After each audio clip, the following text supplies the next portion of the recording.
Alors bonjour à tous, on se retrouve pour la vidéo du grand 1. Vous voyez le titre ici qui s'affiche et que vous devez donc recopier. Donc grand 1, non, la maîtrise technique est indispensable pour créer un sentiment d'admiration chez le spectateur. Vous allez me dire, mais madame, grand 1, non, c'est pas normal. Souvent on commence par grand 1, oui, mais en fait c'est pas une règle absolue de commencer par le oui, hein, on fait ce qu'il y a de plus logique. Et là en fait pour la plupart des gens, quand même, il faut de la maîtrise technique pour faire une œuvre d'art. D'accord ? Parce que quand il n'y a pas de maîtrise technique, vous vous souvenez du bleu de Klein, le tableau que je vous ai montré dans l'intro, bah, c'est un peu du foutage de gueule. Donc comme la plupart des gens pensent que la maîtrise technique, elle est indispensable, et ben on commence par ça, tout simplement. D'accord ? On commence par un premier argument, qui est de dire que la maîtrise technique, elle est importante parce qu'elle permet de retranscrire fidèlement la réalité. Qu'est-ce que j'entends par là ? En fait, si on réfléchit, dans une classe par exemple, il y a certains élèves, on dit qu'ils sont un peu artistes. Ceux qui sont un peu artistes, c'est ceux qui dessinent bien. Et ça veut dire quoi, quelqu'un qui dessine bien ? Bah, c'est quelqu'un qui, quand il dessine, il retranscrit fidèlement la réalité. C'est-à-dire que son dessin, il est fidèle à la réalité. Vous voyez, c'est réaliste. Moi, par exemple, je ne suis pas une bonne artiste, parce que quand moi je dessine, ça ressemble pas du tout à la réalité, c'est pas du tout fidèle. D'accord ? Donc là, ce qu'on va simplement dire dans cette sous-partie, c'est que la maîtrise technique, elle est importante, parce qu'elle permet de retranscrire fidèlement la réalité, et que ça, c'est quand même un des critères de base pour savoir si quelqu'un est artiste, ou pas, comme moi, par exemple. D'accord ? Donc, premier exemple que je vais vous montrer, qui est assez impressionnant, c'est cette œuvre de Ray Dosking. Donc Ray Dosking, son nom apparaît là, c'est un artiste contemporain qui publie ses œuvres sur internet. Et ce qui est impressionnant, c'est que ça n'est pas une photo. Ça n'est pas une photo, c'est un dessin qui a été fait au crayon de couleur. Okay. Impressionnant d'être capable de faire ça. Donc vous allez peut-être pas me croire, mais en fait pour essayer de prouver qu'il avait vraiment fait ça au crayon de couleur, il a laissé une petite zone là, vous voyez, au crayon à papier. En fait il fait une première esquisse au crayon à papier, puis ensuite il rajoute de la couleur. Donc voilà, vous pouvez voir sur internet ses œuvres, il fait énormément d'yeux. Voilà, c'est essentiellement des yeux qu'il fait. Et c'est quand même impressionnant. Et donc face à ça, on se dit, là c'est bon, l'équation est complète. On a quelqu'un qui a de la maîtrise technique, qui sait retranscrire ultra fidèlement la réalité. D'accord ? C'est même ce qu'on appelle de l'hyperréalisme, parce qu'en fait on pourrait confondre ça avec une photo. Et donc on se dit, dans ce cas-là, évidemment c'est un artiste. Okay, c'est ça de l'art, et c'est une œuvre d'art. Donc je vais vous inviter à écrire ça. C'est le premier exemple qui s'affiche ici. C'est l'hyperréalisme. Donc l'hyperréalisme, vous pouvez le noter entre parenthèses, c'est d'être capable de faire des œuvres qui ressemblent à des photos. Et vous pouvez vous noter le nom de Ray Dosking, que vous pourrez bien sûr reciter en devoir. Mais on va aussi noter un deuxième exemple. Donc c'est la représentation des textures chez Van Eyck. Alors Van Eyck, c'est pas du tout un artiste contemporain. Van Eyck, c'est un artiste de la Renaissance. Et pourquoi ça m'intéresse de vous parler d'un artiste de la Renaissance ? C'est parce qu'il faut que vous compreniez que c'est à la Renaissance qu'a commencé le mouvement de réalisme. C'est-à-dire qu'on s'est dit que c'était important que les peintures, notamment, soient de plus en plus, et les dessins, soient de plus en plus fidèles à la réalité. Donc il faut que vous notiez, là entre parenthèses, que Van Eyck, c'est un peintre de la Renaissance, et que c'est à cette époque qu'on a commencé à essayer de trouver des techniques pour retranscrire fidèlement la réalité. Je vais vous montrer une œuvre de Van Eyck, bien sûr. Donc, l'œuvre en question, c'est Les époux Arnolfini. Le titre s'affiche là. Il manque un i, c'est pas Arnolfin, c'est Arnolfini, d'accord ? C'est une œuvre de 1433, donc on est en pleine Renaissance. Alors, cette œuvre, c'est pas du tout aussi réaliste que Ray Dosking, on est d'accord ? Mais il y a quand même un énorme travail pour essayer de représenter fidèlement la réalité, et notamment pour représenter une réalité en 3 dimensions, parce que notre univers est en 3 dimensions, sur une toile, sur un panneau de bois, parce que là on nous affiche bien que c'est de l'huile sur bois, sur un panneau de bois, mais peu importe, en 2 dimensions. Comment on fait ça ? Alors déjà, il y a les règles de la perspective. Vous avez peut-être étudié ça quand vous étiez au collège en dessin. Enfin, moi, je me souviens que j'avais appris ça. Là, ici, ils respectent bien les règles du point de fuite. Donc, qu'est-ce qui se passe ? Les règles du point de fuite, c'est que, en fait, dans une œuvre comme ça, en 2 dimensions, on a besoin que les lignes qui sont parallèles dans la réalité, en réalité se croisent. Donc vous voyez là les lignes du plancher, on voit bien qu'elles ne sont pas vraiment parallèles. Alors on peut deviner qu'elles se croiseraient un peu plus loin, genre là par exemple, si on les poursuivait, vous voyez. On le remarque aussi pareil pour ces lignes-là, là, sur la fenêtre. Vous voyez. Dans la vraie vie, si on était dans une pièce, elle serait strictement parallèle. Mais là, on devine que si on poursuit la ligne, en réalité, elle va finir par croiser la ligne du dessous, d'accord, beaucoup plus loin, d'accord. Donc ça, c'est une des règles de la perspective, c'est la règle du point de fuite. Le point de fuite, c'est le point où toutes les lignes se croisent sur un tableau, toutes les lignes supposément parallèles se croisent, et en fait, c'est ça qui va donner de la profondeur, ok. Ensuite, il y a une deuxième chose qu'a fait Van Eyck, et ça c'est beaucoup moins connu. Donc si vous arrivez à mentionner ça dans vos dissertations, ça peut vraiment vous valoriser, parce qu'il y a peu d'élèves qui le savent. C'est qu'en fait, Van Eyck, dans ce tableau, il a aussi fait un travail sur les textures. Vous voyez, c'est pas simple en réalité de représenter à nouveau en 2 dimensions une texture qui est forcément en 3 dimensions. D'accord ?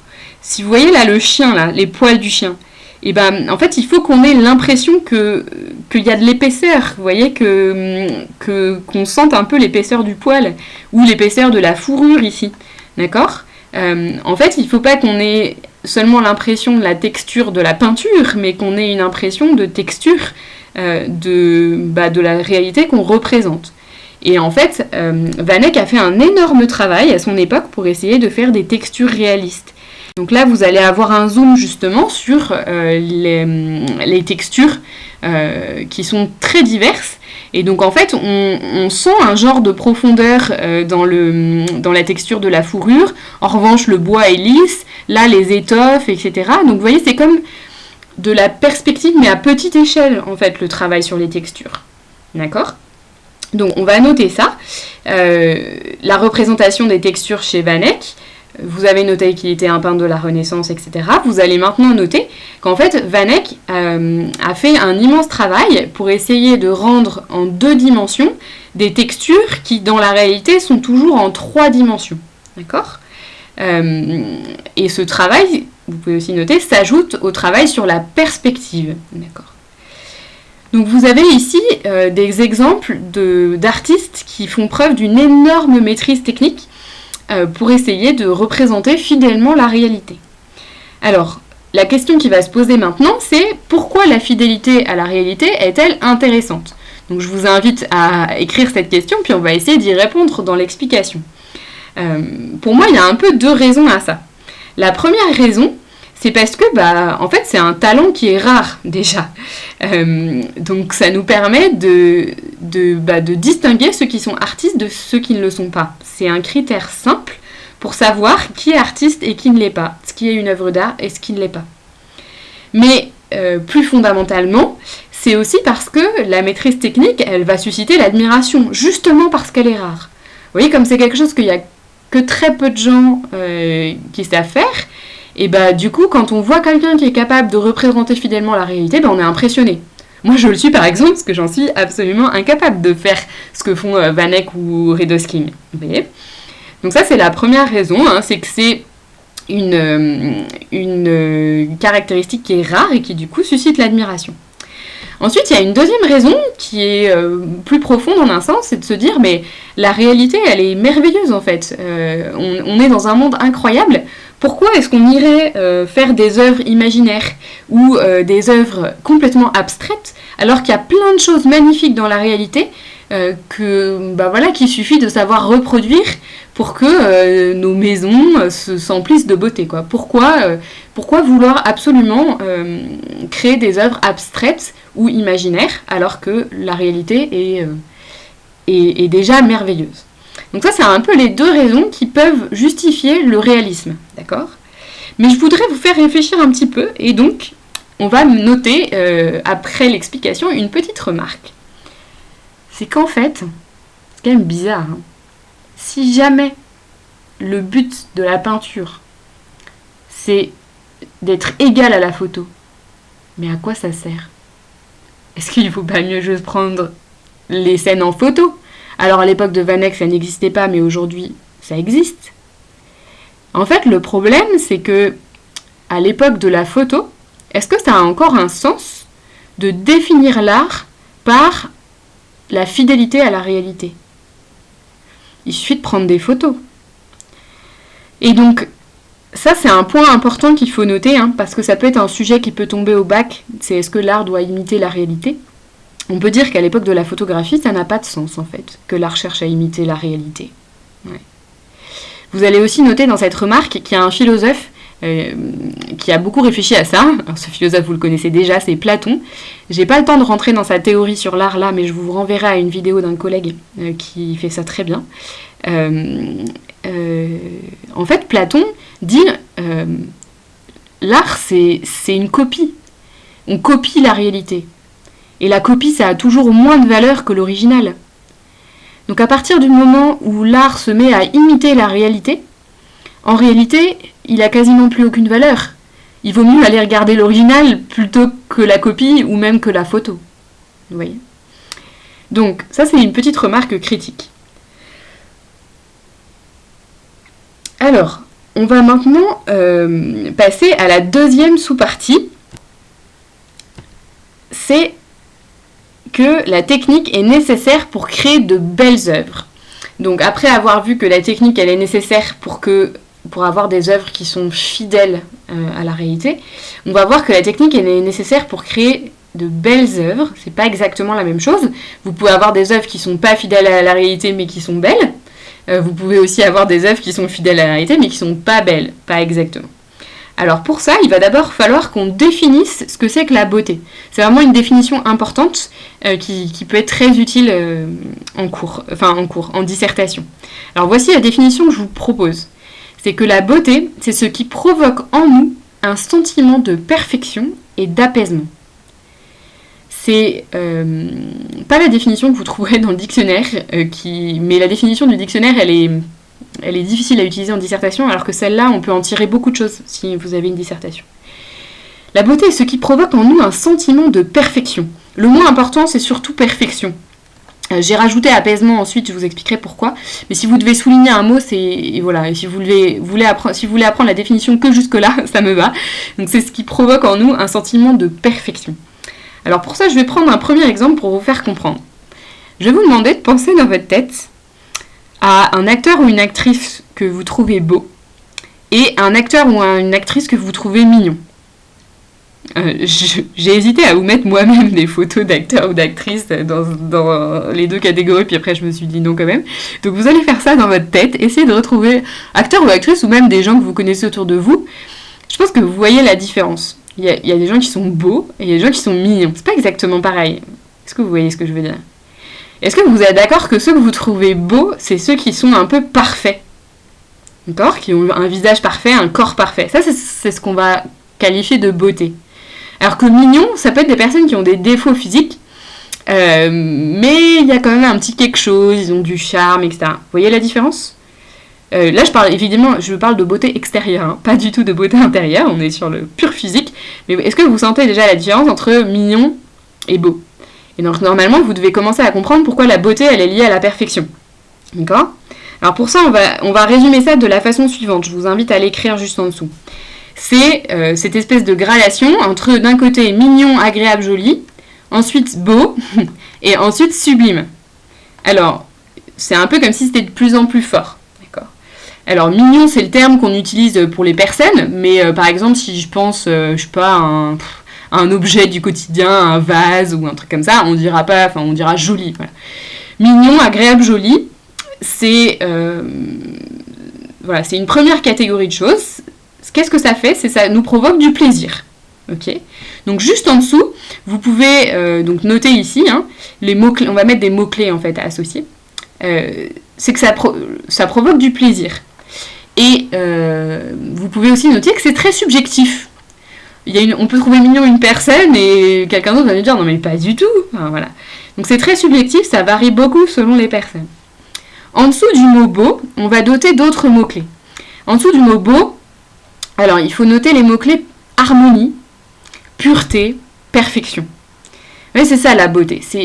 un truc qui est harmonieux, qui est un peu pur et qui est un peu parfait. C'est toujours lié à ça. Et vous allez aussi noter en dessous que là, c'est un peu moins subjectif. Est-ce que vous êtes d'accord ? En fait, on est un peu plus d'accord sur des critères de perfection. Donc un visage très ovale, un nez pas trop gros, enfin vous voyez ce genre de choses-là. Des formes proportionnées au niveau du corps, etc. En fait, les gens sont un peu plus d'accord sur la beauté que sur ce qui est mignon, agréable et joli. Alors, sous le mot sublime, je vais vous inviter à noter d'autres mots-clés. En fait, c'est le mot-clé important, c'est le mot infini. Ce qui est sublime, c'est ce qui provoque en nous, non pas un sentiment de perfection, mais ce qui provoque en nous un sentiment d'infini. Quelque chose genre, ça nous... Waouh, quoi. C'est encore plus fort que beau. Alors, je vous ai un peu illustré ça avec l'exemple des acteurs, des actrices, mais là on est dans un cours sur l'art, donc je vais essayer surtout de vous illustrer ça maintenant avec des tableaux, et pour que vous voyez la différence. Alors, du tableau, ça n'est pas un tableau ça, ce qui m'intéresse ici ce sont pas les plantes, ce sont les vases justement. Moi je trouve ces vases, ils sont plutôt jolis, vous voyez, bon, c'est la première catégorie, c'est joli, bon c'est pas plus que ça, d'accord ?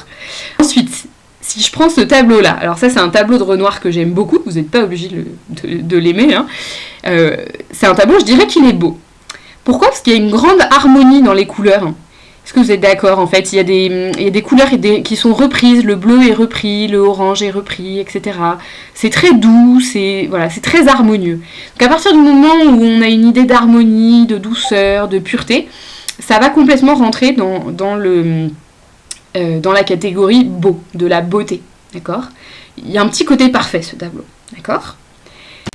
Dernier exemple, autre tableau très célèbre de Caspar David Friedrich qui s'appelle L'homme devant une mer de nuages. Alors là, vous voyez, ça donne un sentiment d'infini. Donc ça, c'est plutôt sublime, d'accord ? Vous n'êtes pas obligé d'être d'accord exactement avec moi, mais il faut que vous compreniez le principe. Si vous ne les classez pas dans les mêmes catégories, peu importe, mais est-ce que vous avez compris les catégories elles-mêmes ? C'est ça qui m'intéresse. Ouais, je ne sais pas si vous est déjà arrivé de monter en montagne tellement haut qu'en fait vous êtes au-dessus des nuages. Et du coup, vous voyez, en fait, vous avez l'impression que c'est une mer de nuages face à vous. Quand on a ça, on est pris aux tripes, quoi. Ça donne un sentiment d'infini très fort. Donc ça, c'est plutôt ce qu'on appelle le sublime. D'accord ? Donc là, vous avez un exemple pour chacune des catégories. J'espère que ça vous parle un peu. Je vais vous montrer d'autres tableaux pour que vous commenciez à comprendre le principe, hein. Le but, c'est que vous compreniez les catégories, pas que vous mettiez les tableaux forcément dans la même catégorie que moi. Je ne sais pas si vous sentez la nuance. Alors ça, c'est la Pietà de Michel-Ange, vous voyez. Son visage, il est très doux, il est très pur, il est très harmonieux, beau. Du coup, c'est dans la catégorie du beau. Ça, c'est un tableau de Turner. Alors, je ne sais pas si vous voyez ce que c'est. C'est un bateau qui est pris dans la tempête. Là, on a plutôt un sentiment d'infini, ça bouge dans tous les sens. Ça, c'est plutôt sublime. Alors ça, c'est un tableau très célèbre de Van Gogh, que vous connaissez peut-être. Si on n'avait que le bas du tableau, là, c'est harmonieux, c'est calme, etc. Ça, c'est beau. Mais par contre, le haut du tableau, on est complètement dans le sublime. C'est-à-dire que le ciel est en train de tournoyer en vrille, etc. Il y a un mouvement qui est très fort dans ce tableau. Et du coup, là, effectivement, c'est plutôt un tableau du coup qu'on qualifie de sublime. Ça, c'est du Magritte, c'est du sublime, sans hésitation. Vous avez cette colombe qui s'élève dans le ciel. Le suivant, Claude Monet, les Nymphéas. Ça, c'est beau pour moi. C'est-à-dire que c'est un tableau qui est harmonieux, les couleurs sont très douces, il est structuré, enfin, vous voyez, c'est catégorie beau pour moi. Alors ça, c'est du Kandinsky, c'est pour vous habituer à voir des tableaux un peu abstraits. Ce tableau-là, c'est clairement du sublime. C'est-à-dire qu'il y a un mouvement qui est très fort. Je ne sais pas si vous voyez, il faut que vous imaginiez être dans un univers, dans ce tableau. Vous êtes un petit bonhomme et vous vous baladez sur des formes qui sont plus grosses que vous, un peu comme dans un rêve. Vous sautez d'une forme à une autre, mais en fait vous êtes aspiré en quelque sorte par ce mouvement, d'accord ? Et toutes ces formes bizarres sont en train d'être aspirées. Donc en fait il y a quelque chose de sublime dans ce tableau. Alors celui-là, je l'aime beaucoup parce que c'est beau, clairement, hein, harmonie des couleurs, c'est tout doux, etc. Mais il y a un petit côté sublime quand même parce que c'est comme si elle s'envolait un petit peu. parce que le point de vue, en fait, elle est prise en contre-plongée. On la voit un peu d'en bas, et puis elle a l'ombrelle qui se lève. Donc celui-là, il est assez magique pour moi, parce que c'est beau plus sublime. Donc c'est pas mal. Vous voyez un peu l'indistinction entre tout ça. Donc c'est ce qu'on a vu. On a vu la définition de la beauté. Et du coup, on a fait cette petite gradation entre tout ce qui est agréable, mignon, joli, ce qui est beau et ce qui est sublime. Alors une fois que vous avez compris ça, du coup, vous allez pouvoir comprendre la suite. Parce que je vais vous faire écouter de la musique classique. Et oui. Alors déjà parce que vous avez souvent pas l'habitude d'en écouter, mais aussi parce que si vous êtes capable de citer de la musique classique au bac, ça impressionnera le correcteur de nouveau. Vous voyez, moi si vous me citez du rap, je trouve ça génial, mais il y a certains correcteurs que ça va agacer. Donc écouter un peu de musique classique, c'est pas mal. Alors moi je vais vous faire écouter une œuvre que moi je trouve absolument belle, mais à un point. Enfin, en fait, au sens où on l'a défini. Il y a quelque chose d'absolument parfait et de pur dans cette musique. Du coup, on va l'écouter un petit peu. Si vous la trouvez pas belle, tant pis pour moi.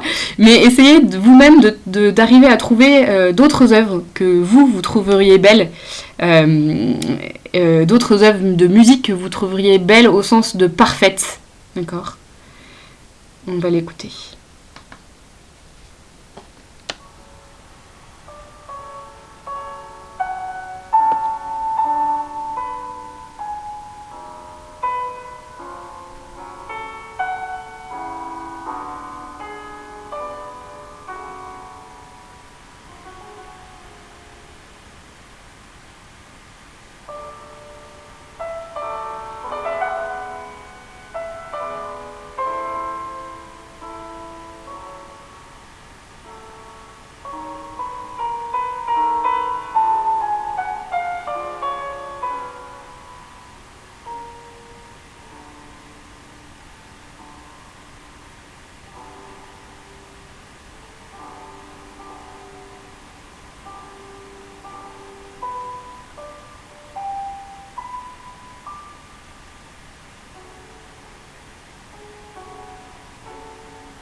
Alors on s'arrête là, l'œuvre est pas finie. Moi, c'est un peu triste, c'est même profondément triste comme musique, mais il y a quelque chose de très pur, de absolument parfait.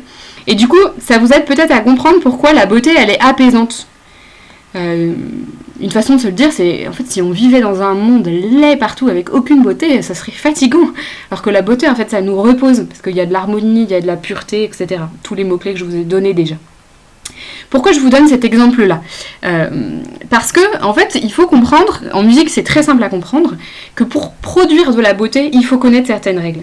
Ça s'invente pas de produire une belle œuvre. Il y a des règles en musique, et ces règles-là, ce sont les règles des accords. Donc on va commencer à noter ça dans l'explication. Donc vous allez pouvoir noter déjà, c'est que pour produire une belle œuvre, c'est-à-dire une œuvre qui provoque un sentiment de perfection, ça vous n'êtes pas obligé de le renoter, il faut connaître certaines règles. Alors, d'abord, les premières règles qui vont nous intéresser, c'est les critères d'harmonie en musique. Je ne sais pas si vous savez, mais en fait, il y a des règles pour savoir quelles notes sonnent bien ou pas ensemble. C'est la notion d'un accord. Un accord, c'est jouer deux notes en même temps, d'accord ? Quand vous jouez deux notes en même temps, il y en a qui vont sonner bien ensemble et d'autres pas, d'accord ? Et ça, il y a des règles assez simples. En fait, c'est lié aux fréquences. En plus, c'est quasiment mathématique. Entre le do du bas et le do du haut, dans les notes, vous avez fait de la musique, un tout petit peu au collège, là, dans la gamme do, ré, mi, fa, sol, la, si, do. Et bah, do, do, les deux do, là, le Do du bas et le Do du haut, en fait, leurs fréquences sont des multiples l'une de l'autre. Et quand on a comme ça des multiples, ça sonne bien ensemble. Donc pareil, en fait, on peut avoir des fractions, etc. Par exemple, le Do, le Mi et le Sol sonnent bien ensemble. Do, Mi, Sol. Si je le jouais ensemble, ce que je peux pas faire avec ma voix, et je suis pas allée pousser le truc jusqu'à m'enregistrer à côté d'un piano pour vous faire ça, si on jouait ensemble Do, Mi, Sol, en même temps, hein, en accord, ça sonnerait très bien ensemble. Par contre, si on prend le Do et le Ré, deux notes qui se suivent, en gros, elles sonnent pas bien ensemble. Si on les... Voilà. Mais en fait, il y a des règles, on apprend ça quand on fait du solfège, et quand on connaît ces règles-là, on va pouvoir produire une œuvre harmonieuse, et pas une œuvre qui sonne trop bizarre et qui est dissonante. D'accord ? Alors, ces règles, elles existent dans d'autres domaines. Elles existent en poésie. En poésie, un truc qu'on a remarqué, et c'est pour ça qu'il y a plein de poèmes qui fonctionnent là-dessus, c'est qu'il y a des rythmes qui sont agréables à l'oreille. Ces rythmes-là, ce sont les rythmes de l'alexandrin, par exemple. Un alexandrin, vous vous souvenez, c'est des vers de 12 syllabes. Et en fait, 12 syllabes, ça sonne hyper bien. Je vais vous le faire, le rythme, je vais avoir l'air débile, mais c'est pas grave. Le rythme de l'alexandrin, c'est ça, c'est ta-ta-ta, ta-ta-ta, ta-ta-ta, ta-ta-ta, ta-ta-ta, ta-ta-ta, ta-ta-ta, ta-ta-ta. Mais je ne dis rien, mais je fais le rythme de 1, 2, 3, 4, 5, 6, 7, 8, 9, 10, 11, 12. 1, 2, 3, 4, 5, 6, 7, 8, 9, 10, 11, 12. 1, 2, 3, 4, 5, 6, 7, 8, 9, 10, 11, 12. 1, 2, 3, 4, 5, 6, 7, 8, 9, 10, 11, 12. Vous avez compris le principe. En fait, ça, c'est hyper harmonieux. C'est un rythme. On ne sait pas pourquoi, mais l'être humain aime bien ce rythme-là. Et donc, du coup, ça produit quelque chose de très doux et de très beau et de très harmonieux. D'accord ? Si je mets des mots dessus, ça peut donner par exemple ce poème de José María de Heredia, « Les ajoncs éclatants parurent du granit d'or l'âpre sommet, que le couchant allume, et le soleil mourant sur un ciel riche et sombre ferme ses branches d'or de son rouge éventail. » Presque par cœur. C'est un poème sur le soleil couchant qui se couche sur la mer et qui se couche sur les ajoncs éclatants là au début, c'est-à-dire sur une falaise sur laquelle il y a ces fleurs jaunes. Donc les rayons du soleil en fait sont en train d'allumer en fait c'est comme si ça allumait un feu tellement les couleurs sont brillantes, etc. sur cette falaise. Alors j'ai pas réussi à vous trouver une photo d'une falaise avec des ajoncs plus un coucher de soleil, mais là il faut imaginer un coucher de soleil qui embrase tout ça. Et vous voyez dans ce poème là c'est un alexandrin, hein, les ajoncs éclatants parurent du granit, 1, 2, 3, 4, 5, 6, 7, 8, 9, 10, 11, 12, et c'est extrêmement harmonieux. Quand on connaît la règle, c'est bien sûr beaucoup plus facile de devenir poète. Dernier critère, c'est les critères d'harmonie visuelle. Donc je vous remets le tableau de Renoir là que j'aime bien, le bal des canotiers il s'appelle. Vous avez ici une grande harmonie des couleurs. Voilà, il y a des reprises de couleurs. Un des trucs qu'on apprend en peinture par exemple, c'est de ne pas avoir une palette de couleurs trop grande. C'est-à-dire qu'un peintre, sur sa palette, il fait des mélanges, mais il n'utilise pas trop de couleurs non plus, sinon ça commencerait à devenir en fait irregardable presque. Donc en fait il joue avec une certaine palette de couleurs, il met pas trop de couleurs pour que ça crée une harmonie. Et donc là on a un jeu sur le orange et sur le bleu. Mais le orange et le bleu, le problème c'est que c'est des couleurs complémentaires. Si on prenait un orange pur et un bleu pur, dans le orange, pour faire du orange, il faut du jaune plus du rouge, pas du tout besoin de bleu.